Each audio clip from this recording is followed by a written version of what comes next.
দে, রেখে দে, দেশলাইটা রেখে দে। হ্যাঁ, মা ধরাবে উনুন, রেখে দাও। দেখাচ্ছে বন্ধুদের দিকে। নমস্কার বন্ধুরা, পপি কিচেন উইথ ভিলেজ ফুডের আবার একটা নতুন রান্নার পর্বে আপনাদের সবাইকে অনেক অনেক স্বাগত জানাই। রান্নাঘরে তো সবাই মিলে বসে পড়েছি, কিন্তু রান্নাঘরে মাছ, মাংস, ডিম কিন্তু আজকে কিছুই নেই। আজকে দারুণ স্বাদের দুটো রেসিপি আপনাদের সঙ্গে শেয়ার করব। এর আগে অনেক রকম পরোটা তৈরি করে আপনাদের দেখিয়েছি। আজকে যে পরোটাটা তৈরি করব, এর আগে বাড়িতে অনেকবার বানিয়েছি, কিন্তু পপি কিচেনে বানানো হয়নি। আর তার সঙ্গে থাকবে দারুণ স্বাদের একটা আলুর দম। আপনারা পুরো ভিডিওটা দেখবেন। আজকের পরোটাটা একদম নরম হবে আর হাতের মুঠোয় চলে আসবে। বাড়িতে কেউ আসলে বানিয়ে খাওয়াতে পারেন, কিংবা সকালে জল খাওয়ারে রাতের ডিনারেও বানিয়ে বাড়ির সবাইকে খাওয়াতে পারেন। লুচি খাবে, পরোটা খাবে, পুরি, একদম নরম তুলতুলে পরোটা। নরম তুলতুলে, তোমার মতো নরম। হ্যালো, আজকে হচ্ছে পরোটা। ঘরেরটা খাবো নি, পরেরটা খাবো, তার নাম পরোটা। পরেরটা মানে পরোটা। হ্যাঁ, আজকে আমি যেভাবে পরোটা বানাবো, প্রথম থেকে শেষ পর্যন্ত স্টেপ বাই স্টেপ দেখলে আপনারাও বাড়িতে খুব সহজে বানাতে পারবেন। প্রথমে ময়দার ডোটা বানিয়ে নেব, আর দিদি আলু কেটে নেবে। আলু কাটা আগে থেকে শুরু করে দিয়েছি আমি। ময়দা, লবণ। আজকে পরোটা তৈরি করব, ময়দাতে ময়াম দিতে হবে না, এমনি নরম হবে দেখবে। আরে ময়াম ছাড়া পরোটা হয়? হ্যাঁ, আমি তো নরম হবে, ভালো হবে। আমি আজকে করব, তুমি দেখো না। প্রথমে লবণ আর ময়দা ভালো করে মিশিয়ে নেব। এবার অল্প অল্প জল দিয়ে ময়দাটা মাখতে থাকবো। নুন খাচ্ছে তুই? নুন, পেঁয়াজ, পেয়ারা কিছুই তো বাদ দিসনি, যা পাচ্ছিস। আলু ভাজা।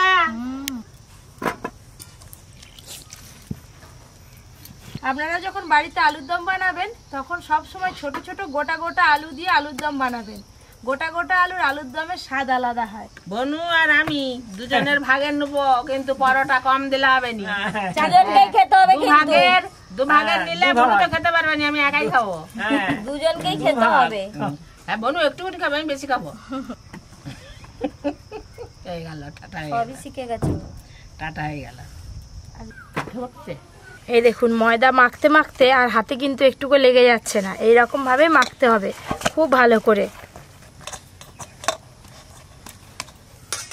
ওপর দিয়ে একটু সাদা তেল ভালো করে মাখিয়ে রেখে দেব। সুতির একটা ভিজে কাপড় নিয়েছি, চাপা দিয়ে আধ ঘন্টার উপর রেখে দেব। এই আলুগুলো হলেই হয়ে যাবে। আজকে এখনো রান্নাঘরে শিলনোড়া উঠে নিত। এই তো শিলনোড়াটা নিয়ে। হ্যাঁ, যাই, আমি আলুগুলো ধুয়ে উনান ধরিয়ে দিই। হ্যাঁ হ্যাঁ হ্যাঁ, হচ্ছে হচ্ছে হচ্ছে হচ্ছে হচ্ছে হচ্ছে।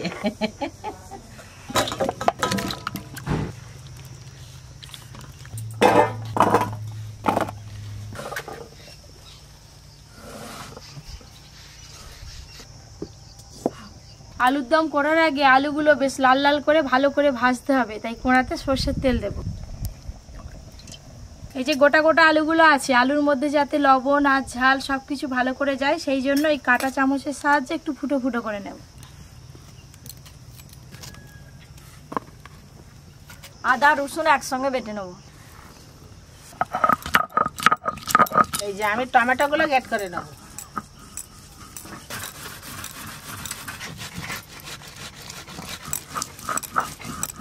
এই যে কাঁটা চামচ দিয়ে আলুগুলো একটু ছিদ্র ছিদ্র করে নিয়েছি, আর এদিকে তেল গরম হয়ে গেছে। লবণ হলুদ ছাড়াই ভালো করে ভেজে নেব।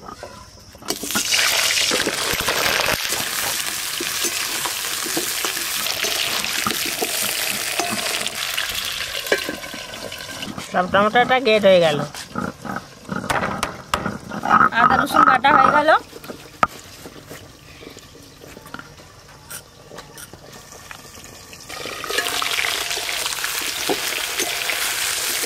আমাদের পুকুরে কি সুন্দর মাছগুলো ভাসছে দেখো। এবার বাটবো কাজু বাদাম।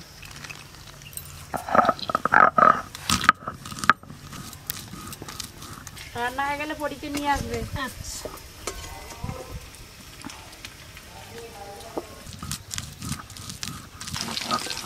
আলুগুলো বেশ লাল লাল করে ভাজা হয়ে গেল।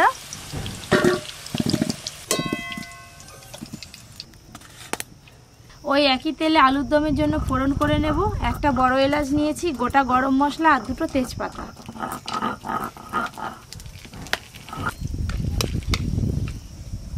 এক বাটি পেঁয়াজ কুচি করে নিয়েছি, দিয়ে দেব। বেশ খানিকক্ষণ এইভাবে নেড়ে নেড়ে পেঁয়াজ কুচিগুলো গোল্ডেন ব্রাউন কালারের করে ভেজে নেব।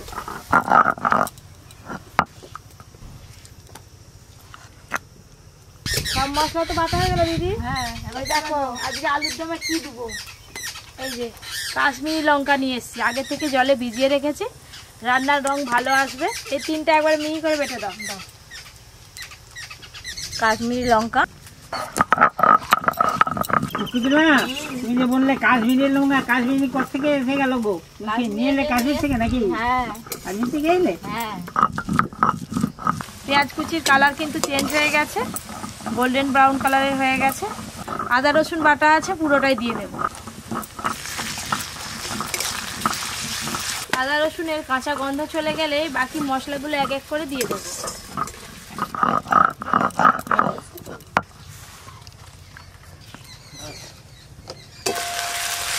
আদা রসুনের কাঁচা গন্ধ কিন্তু খুব ভালো করে চলে গেছে। এবার গুঁড়ো মশলাগুলো দিয়ে দেবো এক এক করে। হলুদ গুঁড়ো, ঝালের জন্য লঙ্কা গুঁড়ো দেব, ধনে গুঁড়ো দেব, কাশ্মীরি লঙ্কা বাটা, গ্রেট করে রাখা টমেটোও দিয়ে দেব, লবণ,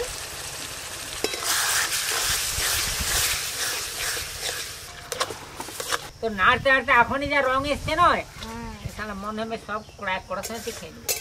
এখনো আলু পড়েনি আলুর দমে। তার মানে আলুর দমটা হলে দাদু কত খাবে, ওই জন্যই বলছে। মশলা থেকে সুন্দরভাবে তেল ছাড়া শুরু হয়ে গেছে। এবার আমি টক দই দিয়ে দেব। টক দই, স্বাদ মতো চিনি দেব, সব কিছু একসঙ্গে ভালো করে মিশিয়ে নেব। মাংসের জন্য মশলা যেভাবে কষতে হয় ঠিক সেভাবেই কিন্তু আমি আলুর দমের জন্য মশলা কষে নিয়েছি। দেখলেই বোঝা যাবে মশলা কষানো হয়ে গেছে। এবার ভেজে রাখা আলুগুলো ওপর দিয়ে দেব। এবার ওপর দিয়ে কাজু বাদাম বাটা দিয়ে দেব।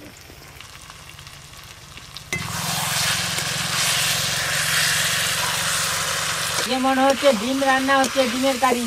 হ্যাঁ, আলুগুলো ভাজা হয়েছে ঠিক ডিমের মতোই সাইজ। দেখো, এই দেখুন মশলাগুলো আলুর গায়ে সুন্দরভাবে লেগে রয়েছে। এবার আমি পরিমাণ মতো জল দিয়ে আলুগুলো ভালো করে সেদ্ধ করে নেব। জল, এবার চাপা দিয়ে কম আঁচে খানিকক্ষণ রেখে দেব। আর ততক্ষণে পরোটার জন্য ওদিকে লেচিগুলো কেটে নেব। এই দেখুন কতটা নরম হয়েছে, আর ফুলেওছে ভালো। দেখো, একটু বড় বড় করে লেচি কাটবো। হাত দিয়ে গোল করো দিদি।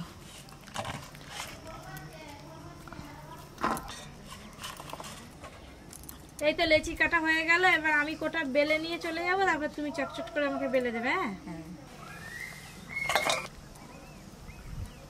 এতখানে আলুর দমটা হয়ে গেছে। একটু কাসুরি মেথি ছড়িয়ে দিয়ে নামিয়ে নিবে। হ্যাঁ, কাসুরি মেথি,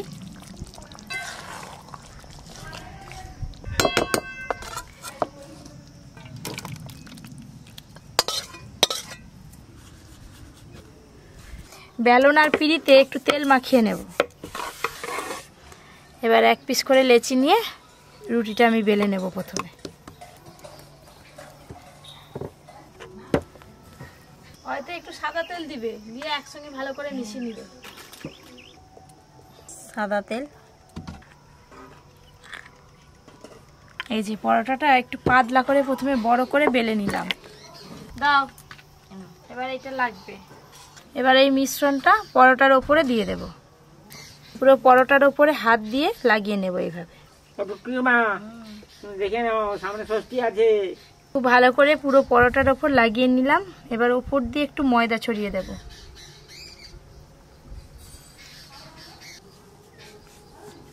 আর এই যে একটা ছুরি নিয়েছি, এক ধারটা একটু কেটে নেব। এবার এই যে এইভাবে আমি রোল করে নেব। এবার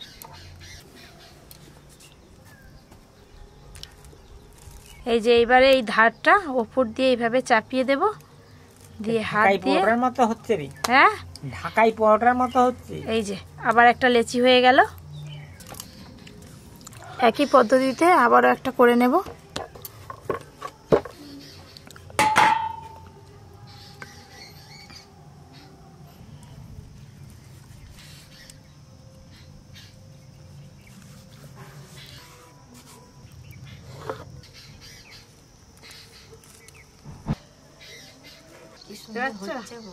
দাদু বলে ঢাকাই পরোটার মতো।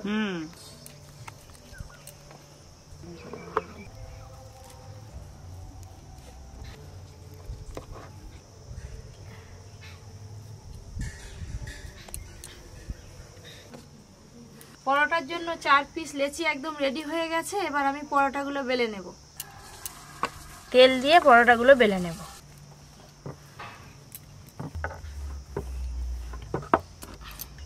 রুটি যেরকম পাতলা করে বেলি, পরোটাগুলো ঠিক সেরকম পাতলা করেই বেলে নেব। পাতলা করলে ফুলবে। একদম গোল করে পাতলা করে এরকম বেলে নিয়েছি।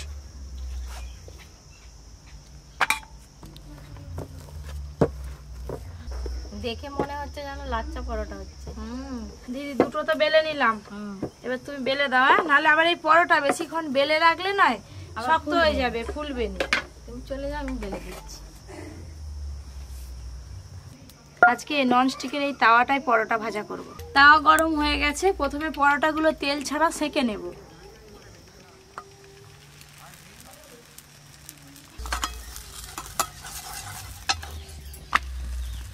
এই দেখুন কি সুন্দর ফোলা শুরু হয়ে গেছে, এখনো কিন্তু তেল দেওয়া হয়নি। খুব ভালো করে সেঁকে নিয়েছি 2 পিঠটা। এবার তেল দেব।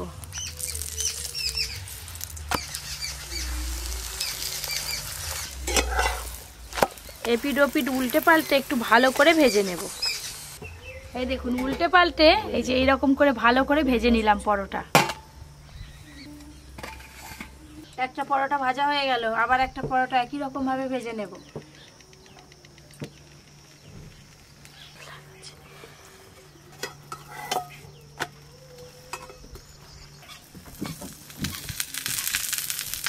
তাওয়াটা ভর্তি হয়ে গেছে।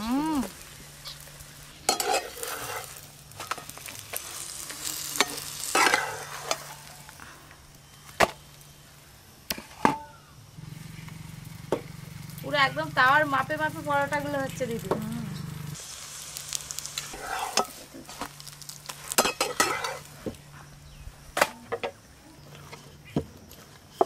না এগুলো সত্যি ভালো হচ্ছে। নাম কি পরোটা বলছিলি? আবার একটা পরোটা ভাজা হয়ে গেল। নাও, এটাই আমার শেষ। দাও।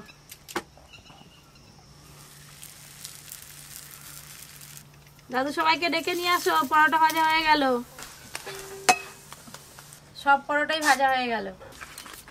পুরো 1 থালা পরোটা হয়েছে আজকে, সাথে আলুর দম। রান্না বান্না হয়ে গেছে, সবাই তো খেতে বসে পড়েছে। পরোটা কত নরম হয়েছে, এই দেখুন পরোটাটা কত নরম হয়েছে দেখুন। দেখেছেন পুরো পাট পাট করে খুলে যাচ্ছে। কপাট হয়েছে? হ্যাঁ, অনেক পাট হয়েছে, দেখেছো? ওই জন্য তো এত নরম হয়েছে। দে দাঁড়াও, এটা আমি নিয়ে নিই। আচ্ছা নে নে এই তো। দে। হ্যাঁ, আমি আবার ছিঁড়ে নেবো, তো কষ্ট করতে হবে না। অর্জুন গোটা গোটা আলুর দম।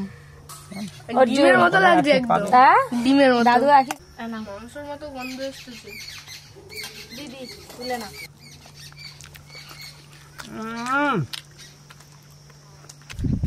ওমা, এরকম আলুর দম থাকলে চিকেন কষাটা লাগবে না। খা, রুটির সঙ্গে খুব সুন্দর লাগবে এরকম আলু। খুব টেস্ট লাগছে। এই দেখো পরোটাটা কত নরম। এরকম পরোটা আর আলুর দম থাকলে আর কি সবাই খুশিতে মন ভরে যাবে। বৌমায়ের পরোটাটা খুব ভালো বানায়, বাড়িতে অনেকবার বানিয়েছে, খেয়েছি, আজকেও তো খাচ্ছি। তোমরা এরকম ভাবেই বাড়িতে বানিয়ে খাবে, খেয়ে শান্তি হবে।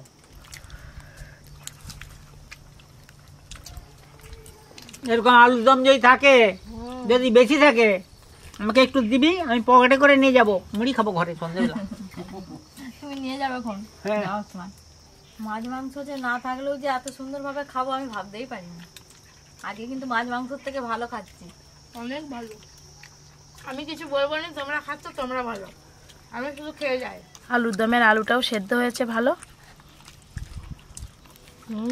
সবাই তো খেয়ে বললো পরোটা আর আলুর দম কেমন হয়েছে। আপনারা অবশ্যই বাড়িতে বানিয়ে খেয়ে দেখবেন আর কমেন্ট করে জানাতে একদম ভুলবেন না। এরকম আরও অনেক নিত্য নতুন রেসিপি পেতে Poppy kitchen with village food চ্যানেলটি সাবস্ক্রাইব করে পাশের ঘন্টিটা ক্লিক করবেন। সবাই খুব ভালো থাকবেন, সুস্থ থাকবেন, সাবধানে থাকবেন।